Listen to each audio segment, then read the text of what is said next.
জুলাই অভ্যুত্থানের হাজারো আইকনিক দৃশ্যের মাঝে অন্যতম এক দৃশ্য ছিল ছেলেকে পুলিশ ধরে নিয়ে যাচ্ছে আর পেছন থেকে মা পিঠ চাপড়ে তাকে শাবাশ দিচ্ছে। মা ছেলের সাহসী এই মুহূর্তে জুলাইয়ের আন্দোলনকারীদের মধ্যে অসীম সাহস জুগিয়েছিলেন। সাহসী সেই ছেলেটির পরিচয় জানেন? তার নাম ওমর শরীফ ইমরান সানিয়াত। তিনি বিএনপির বর্ষিয়ান নেতা জনাব বরকতুল্লাহ বুলুর ছেলে।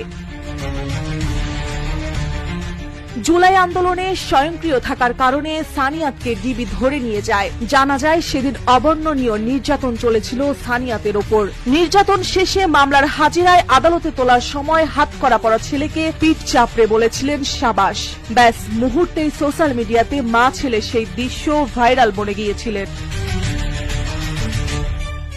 জুলাই অভ্যুত্থানের পর সানিয়াতকে আর তেমন কোথাও দেখা যায়নি। তবে হঠাৎ করে 6 জুনে সোশ্যাল মিডিয়ায় অ্যাক্টিভিস্ট ডাক্তার আসিফ সৈকত একটি পোস্টে পাওয়া যায় জুলাইয়ের সেই সাহসী যুবকের পরিচয়। ডাক্তার আসিফ সৈকত ফেসবুক পোস্টে লেখেন, ছেলেটাকে চিনেন, মাকে চিনেন, ছেলের বাবাকে চিনেন। বিএনপির বর্ষিয়ান নেতৃত্ব এমন বহু জুলাই নেতৃত্ব পয়দা করেছে।